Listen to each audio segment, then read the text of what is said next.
Hey guys, Travis with Idaho 2A Tactical here. Hope everybody's doing well. I have got a sweet treat for you tonight. This is the Apc9K Sd2. And I want to show you guys how this compares to an APC9 Pro. Let's go ahead and start off the video just by showing that this firearm is clear, safe, safety's on. We're going to be kicking that off here in just a minute. And we've got the APC9 Pro to compare it to. Apples to oranges a little bit, but it's going to be nice to give you the side profile of the guard. So let's start off with talking about what comes with the firearm. So the firearm itself comes with a polymer B&T lower. If you're interested, we do offer an aluminum lower with elf twin trigger. It comes with an end cap that accepts a telescoping brace or stock.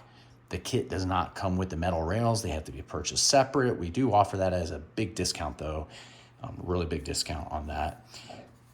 And let's see what else to talk about. That's kind of it. From about here back, it's your traditional APC9K.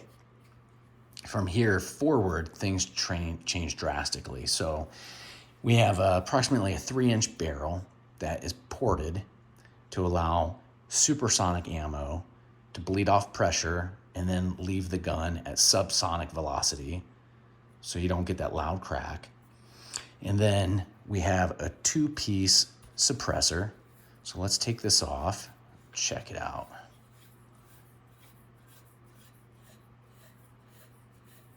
And this suppressor is really cool because it's modular. So B&T is coming out with modular suppressors now. And they have the SQD modular 9mm can. That's going to be similar to this. It's a little bit different design where it comes out and then the last third is going to be able to unscrew. And that can will come with 2 different end caps. It'll come with a reduced back pressure cap or a closed cap. So it lets you kind of change things around a little bit. On this can, this is the APC9K Sd2 suppressor. And so what you get is a 2-piece suppressor. Let's take this apart. We'll look at the internals. Okay, so that's how it looks.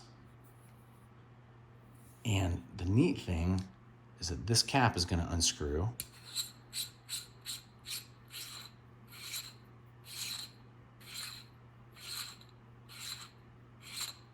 Okay, same kind of end caps. It's going to go on the little guy. Silent but deadly little guy, used for range shooting. Check that out. Pretty sweet. And so when we put this back in, let's check it out and see how it looks.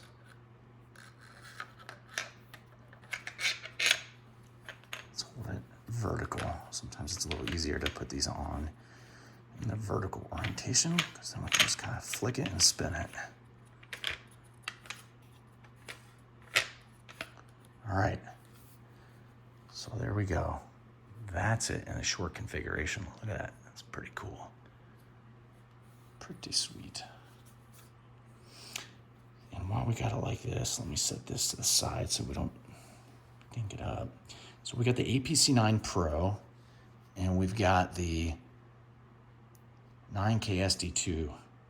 And that kind of gives you a feel for just the width of that handguard. That handguard's quite a bit bigger than what we would find on an SPC9 or a GHM9. The APC9 has got a bigger handguard because we're using that large diameter suppressor tucked under the handguard, where the GHM9 and the SPC9, they have that German grenade hand style suppressor where it's more narrow through here and then it gets bigger through here. So the handguards are generally smaller. But I'll tell you, this feels pretty good in my hand, and I'm a medium-sized hand, not a big guy.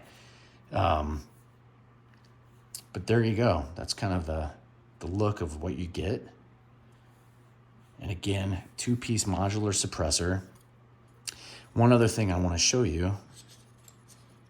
Oh, okay, so this might be why we have these. I I suppose, spanner wrench holes, right? Because if this thing gets carbon locked, like right now, I kind of have a challenging time just getting this little guy off. So I can understand why they put those holes on there. I wonder if we can put on this longer piece to get that off, or if we can just torque it off. You know what? I think that's going to be great for a new tool. Huh. I wonder. So this is the new tool we have. Oh, that's going to be too small, too small to fit on there. Okay. So I think what we're going to do is we're going to come up with a little tool to help the end user take this off, because this is similar to the same concept, if you will, of the SPC9 and GHM9 port cover or barrel nut, where it has these 4mm holes on the side of the barrel to help you take off that suppressor. So, right, the idea is maybe you could drop a little tool in there, torque this off if it gets carbon locked on.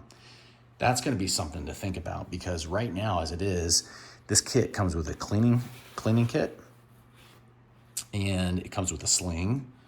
It comes with a B&T magazine, and it comes with a logo patch, and then it comes with this soft shell carry bag. But it doesn't come with any tools, and that's something I wanted to kind of segue to just briefly. So I'm going to leave that suppressor on. I'll work on getting that off later because it's on. Actually, you know what? I just had a thought. Before I segue into this tool, let's put this other suppressor on just so you can see it on there again.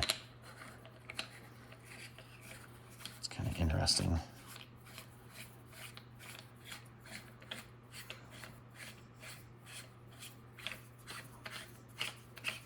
So a spanner wrench would fit in those two little holes, but you got to remember you're going to be metal on metal, right? Which you're almost going to have to use some kind of metal to get it off. So you could probably go to Harbor Freight, get a spanner wrench, which is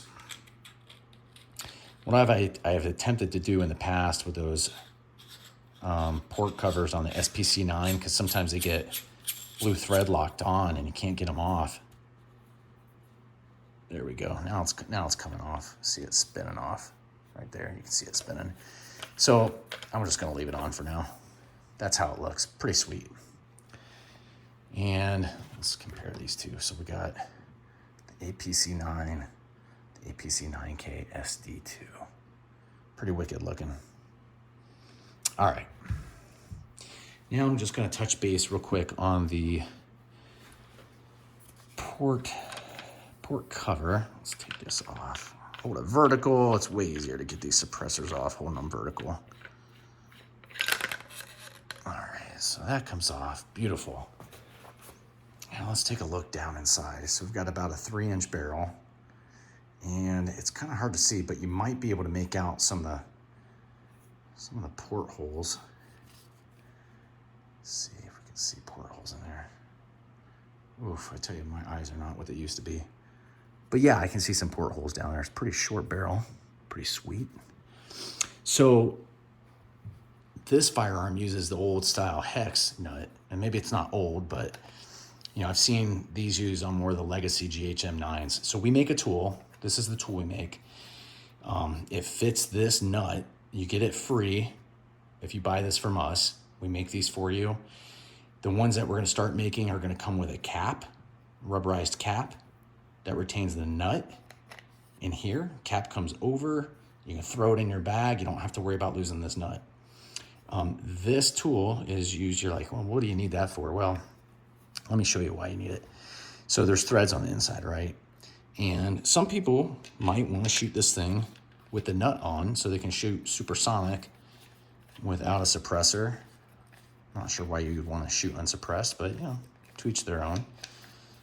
It's America. You got the right to do what you want. But this lets you put that nut on, and you can lock it down fairly tight. Tool comes out. It's polymer, so it's not going to scratch your handguard. You can bump it against stuff. It's not going to hurt anything else. And there you go. The barrel nut is now on. So we'll leave that alone. I mentioned it comes with the B&T magazine. Love the B&T mags. They're okay. The Achilles heel are these polymer feed lips, unfortunately, but the bumper's pretty nice. We include one KCI magazine. So the KCI mags have these metal feed lips. They don't crack at the top like these might. We make bumpers for the KCI mags. These are our own bumpers. This is the planes. That's the shortest of the bumpers we make. We have 3 versions. Right now I'm only showing 2 here. So this is the 3 ridges version here. And I like this one because it's super ergonomic. I mean, your fingers just kind of cup right into those ridges, and they're tapered. So you come up and it's smooth transition. You come down and it catches on your fingers nicely, and you can rip that mag out pretty well. So there you go. If you're interested, you can buy these from us. You get a spare KCI mag, and you get the barrel nut removal tool, which is pretty sweet, and we don't charge extra for that. I think that's about it. I'm not sure if you guys, if you ever have a question, just shoot me a text message. Phone number's down below. Send it at 3 a.m., 2 a.m., whatever. I may not text you back right away, but I'll get back to you. I'll shoot a text back to you eventually. We are going to offer these with a metal lower, similar to the APC9 Pro limited model, rather. With the metal lower, you get these front serrations, flared magwell, Elftman trigger. It's pretty sweet.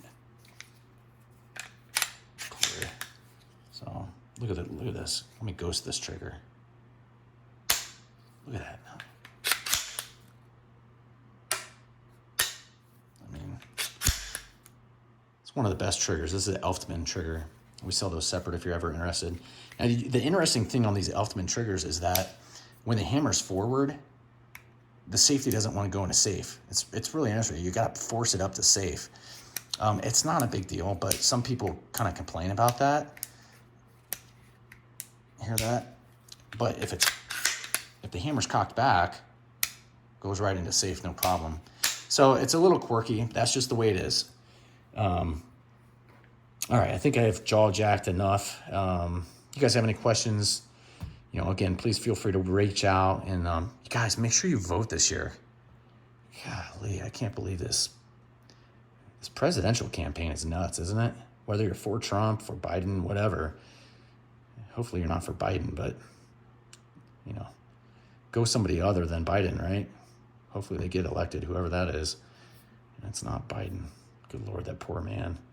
So senile. Anyway, you guys take care. Have a good night.